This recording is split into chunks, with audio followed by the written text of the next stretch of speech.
35% of Latino men voted for Trump. Why do you think that happened? Well, I think that economically, they were looking at things. First of all, you've got, in this country, you've got Cubans, Mexicans, Puerto Ricans, Guatemalans, Venezuelans, Colombians, et cetera, et cetera. And if you talk to the Hispanic community, depending on who you're talking to, they think differently. The Cubans think differently than the Dominicans. The Dominicans think different than Colombians. To some, the economy was a priority. To some, believe it or not, it was the border. You had some folks within the Hispanic populace that were encouraging the borders to be closed. They want to pull the. But here's why that's so imperative. It's so important.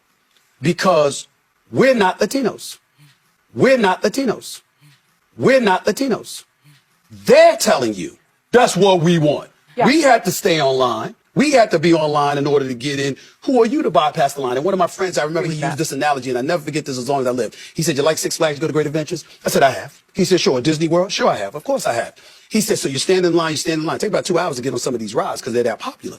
He said, and right before it's time for you to get on that line, somebody jumps in front of you. What you gonna do?